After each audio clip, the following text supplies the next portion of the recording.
ಸ್ನೇಹಿತರೆ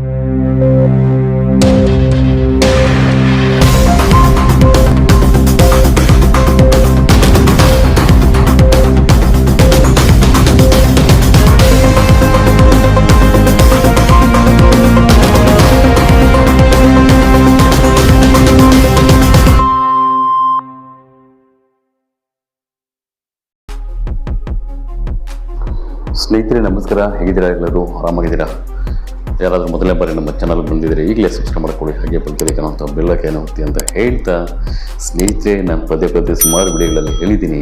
ಅದು ಏನಂತ ಹೇಳಿದರೆ, ಈಗ ದಯಮಾಡಿ ದೇವರ ಹೆಸರುಗಳಲ್ಲಿ ನಿಮ್ಮ ವಾಹನಗಳನ್ನು ಬಾಡಿಗೆಗೆ ತೊಗೊಂಡಿಲ್ಲ, ನಿಮ್ಮ ಸ್ವಂತ ಕಾರ್ಯಗಳಲ್ಲಿ ಪ್ರಯಾಣ ಮಾಡೋಕ್ಕೆ ಹೋಗಬೇಡಿ. ದಯಮಾಡಿ ಇವತ್ತಿನ ದಿನಗಳಲ್ಲಿ ತುಂಬ ಅಪಘಾತಗಳಲ್ಲಿ ನಡೀತಿರುವ 20% ಅಪಘಾತಗಳು ನಡೀತಿರೋದರಲ್ಲಿ ಎಲ್ಲ ದೇವಸ್ಥಾನಗಳ ಯಾತ್ರೆಗಳಿಗೆ, ದರ್ಗಾಗಳ ಯಾತ್ರೆಗಳಲ್ಲಿ ಹೋಗುವಂಥವ್ರಿಗೆ ನಡೀತಿದೆ, ಅರ್ಥ ಮಾಡ್ಕೊಳ್ಳಿ.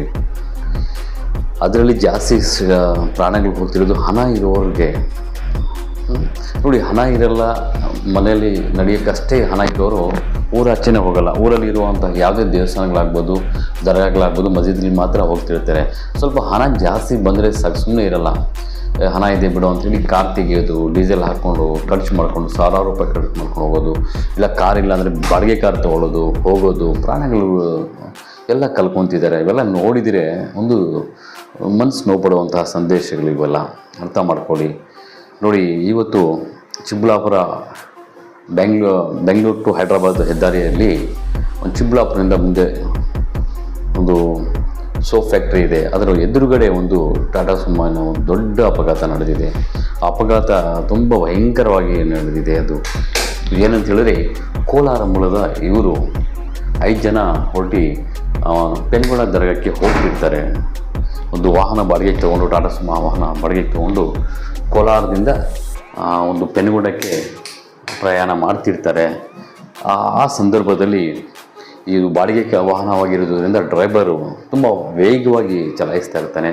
ಒಂದು ಲಾರಿಗೆ ಓವರ್ಟೇಕ್ ಮಾಡಿ ತುಂಬ ಡಿಸ್ಟೆನ್ಸ್ ಕಡಿಮೆಯಲ್ಲಿ ಓವರ್ಟೇಕ್ ಮಾಡ್ತಾನೆ ಅವನು. ಆ ಓವರ್ಟೇಕ್ ಮಾಡುವಾಗ ಸ್ವಲ್ಪ ಟಚ್ ಆಗಿ ಹಿಂದಿನ ಬರೀ ಒಂದೇ ಒಂದು 2 ಇಂಚಸ್ ಅಷ್ಟೇ ಟಚ್ ಆಗಿರುತ್ತೆ. ಹಿಂದಿನ ಲಾರಿಗೆ ಟಚ್ ಆಗಿರುತ್ತೆ. ಆ ಟಚ್ಚಿಂದ ಸುಮಾರು ಪಲ್ಟಿಗಳು ಹೊಡ್ಕೊಂಡು ಸುಮಾರು 500 ಮೀಟ್ರ್ ಬಿದ್ದಿರುತ್ತೆ ಅದು ಪಲ್ಟಿಗಳು. ಅದರಲ್ಲಿರುವ ಜನ ಇಬ್ಬರು ಸ್ಪಾಟಲ್ಲೇ ಡೆತ್ ಆಗಿರ್ತಾರೆ. ಇನ್ನೊಬ್ಬನಿಗೆ ತಲೆ ಒಡೆದೋಗ್ಬಿಟ್ಟು ಕಣ್ಣಿಗೆ ಆಚೆ ಬಿದ್ದಿರ್ತವೆ. ಅವನಿಗೆ ತುರ್ತು ಪರಿಸ್ಥಿತಿಯಿಂದ ಅಲ್ಲಿ ಆಂಬುಲೆನ್ಸ್ ಕರೆಸಿ ಚಿಕ್ಕಬಳ್ಳಾಪುರ ಜಿಲ್ಲಾ ಆಸ್ಪತ್ರೆಗೆ ಹಾಕ್ಕೊಂಡು ಹೋಗ್ತಾರೆ. ಆದರೆ ಅಲ್ಲಿ ಚಿಕಿತ್ಸೆ ಮಾಡೋಕ್ಕಾಗಲ್ಲ. ತಕ್ಷಣ ಇದಕ್ಕೆ ಇವ್ರಿಗೆ ನಿಮಾನ್ಸ್ ಕರ್ಕೊಂಡು ಹೋಗಿ ಅಂತ ಅಲ್ಲಿಂದ ನಿಮಾನ್ಸ್ಗೆ ಕಳಿಸ್ತಾರೆ. ಇನ್ನೂ ಇಬ್ಬರು ಗಂಭೀರ ಗಾಯಗಳಾಗಿದ್ದಾರೆ. ಅಂದರೆ ಟೋಟಲಿ 3 ಜನ ಸತ್ತು ಹೋದಂಗೆ. ಇಬ್ಬರು ಸ್ಪಾಟ್ ಡೆತ್, ಇನ್ನೊಬ್ಬರು ಸೀರಿಯಸ್, ಬದುಕೋದು ಡೌಟು. ಅವನಿಗೆ ಅವನ ಅಪಘಾತದಲ್ಲಿ ಆಗಿರುವಂತಹ ಒಬ್ಬ ವ್ಯಕ್ತಿಗೆ ಸೀರಿಯಸ್ ಆಗಿದೆ, ಹೋಗಿದ್ದಾರೆ. ಇನ್ನೂ 2 ಗಾಯಗಳಾಗಿದ್ದಾವೆ. ಇನ್ನೂ 2 ಮಕ್ಕಳಿಗೂ ತುಂಬ ಗಾಯಗಳಾಗಿದ್ದಾವೆ. ನೋಡಿ, ಹಣ ಇಟ್ಕೊಂಡು ಸುಮ್ಮನೆ ಮನೆಯಲ್ಲಿದ್ದವರು ಏನಕ್ಕೆ ಯಾವ ದರ್ಗಾಗೆ ಹೋಗಿದ್ದು, ಆ ದರ್ಗಾದ ಹೆಸರಲ್ಲಿ ಅಲ್ಲಿ ಒಂದು 10 ಜನಕ್ಕೆ ಏನೋ ಊಟ ಬಡಿಸೋದು, ಏನೋ ಒಂದು ಮಾಡಿದರೆ ಆಗ್ತಾಯಿತ್ತಲ್ವ? ಯಾವ ಬುಕ್ಗಳಲ್ಲಿ, ಯಾವ ಪುಸ್ತಕಗಳಲ್ಲಿ ಬರೆದಿದ್ದಾರೆ ಹೇಳಿ? ನಿಮ್ಮ ಹತ್ರ ದುಡ್ಡಿದ್ರೆ ದರ್ಗಾಗಳಿಗೆ ಬನ್ನಿ, ದೇವಸ್ಥಾನಗಳಿಗೆ ಬನ್ನಿ ಅಂತ. ಏನಕ್ಕೆ ಹೋಗೋದು? ಇಲ್ಲ, ಹೋಗಲೇಬೇಕಪ್ಪ. ಹೋಗಿ, ಬಸ್ಸುಗಳಿಲ್ವಾ? ಆರಾಮಾಗಿ ಕೋಲಾರಿಂದ ಚಿಕ್ಕಬಳ್ಳಾಪುರಕ್ಕೆ ಬಂದರೆ ಚಿಕ್ಕಬಳ್ಳಾಪುರದಿಂದ ಪೆನ್ಗೊಂಡಕ್ಕೆ ತುಂಬ ಬಸ್ಸುಗಳಿರ್ತವೆ. ತಿಳ್ಕೋಬೇಕು. ಸರ್ಕಾರಿ ಬಸ್ಸುಗಳಲ್ಲಿ ಹೋದರೆ ಯಾವುದೇ ರೀತಿಯ ಅಪಘಾತಗಳು ಆಗಲ್ಲ, ಸಾಯಲ್ಲ. ನೀವೇನು ದುಡ್ಡಿದೆ ಒಂದು ಬೇಗ ಹೋಗ್ಬಿಟ್ಟು ಬೇಗ ಬರೋಣ ಅಂತ ಹೋಗ್ತೀರಿ, ಬೇಗ ಹೋಗೋಣ ಅಂತ ಹೋಗ್ತೀರ, ಬೇಗ ಸಾಯ್ತೀರ. ಏನಕ್ಕೆ ಬೇಕು? ಈಗ ನೋಡಿ, 3 ಸಾವಾಯಿತು. ಇವರು ನಂಬ್ಕೊಂಡಿರುವವರು ಏನಾಗಬೇಕು? ಈ 3 ಜನನೂ ಬಿಹಾರ ಮೂಲದವರಾಗಿರ್ತಾರೆ. ಇವರು ಒಂದು ದರ್ಗಾದಲ್ಲಿ ಕೆಲಸ ಮಾಡ್ತಿರ್ತಾರೆ ಆಲ್ರೆಡಿ, ಒಂದು ಕೋಲಾರ ದರ್ಗಾದಲ್ಲಿ.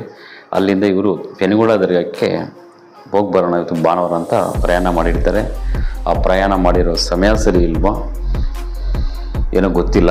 ಪಾಪ ಇವರು ದೇವರ ದರ್ಗಾದ ದರ್ಶನಕ್ಕೆ ಹೋಗಿ ದೇವರ ಹತ್ರನೇ ಪಾದಕ್ಕೆ ಸೇರಿದ್ದಾರೆ.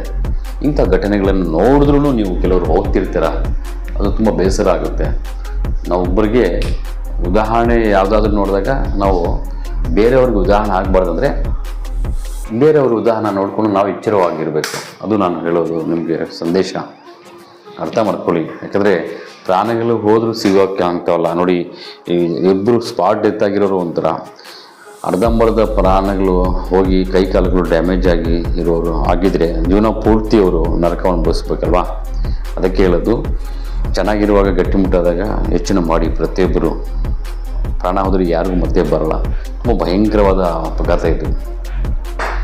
ಹಣ ಇದ್ದೆ ಅಂಥೇಳಿ ಸುಮ್ಮನೆ ಕಾರುಗಳು ಮಾಡಿಕೊಂಡು, ಕಾರಲ್ಲಿ ಡೀಸೆಲ್ ಹಾಕ್ಕೊಂಡು ಓವರ್ ಸ್ಪೀಡ್ ಹೋಗ್ತೀರಾ. 80 ದಾಟಿದೆ ಅಂದರೆ ಅದು ಕಾರ್ ನಿಲ್ಲಲ್ಲ. ನಾನು ಸುಮಾರು ವಿಡಿಯೋಗಳಲ್ಲಿ ಹೇಳಿದ್ದೀನಿ.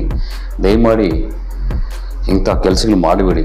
ಯಾವ ದೇವರು ಬುಕ್ಕಲ್ಗಳಲ್ಲಿ ಬರಲಿಲ್ಲ. ನನ್ನ ಹತ್ರ ಬನ್ನಿ, ಆ ದೇವಸ್ಥಾನಕ್ಕೆ ಹೋಗ್ಬೇಕು, ಈ ದೇವಸ್ಥಾನಕ್ಕೆ ಹೋಗ್ಬೇಕು, ಆ ದರ್ಗಾಗೆ ಹೋಗಬೇಕು, ಈ ದರ್ಗಾಗೆ ಹೋಗಬೇಕು, ಆ ಮಸ್ಜಿದ್ಗೆ ಹೋಗ್ಬೇಕಂತ ಇರೋ ಜಾಗದಲ್ಲೇ ನೀವು ಮಾಡುವಂಥ ಯೋಚನೆಗಳಲ್ಲೇ ದೇವರು ಇರ್ತಾರೆ.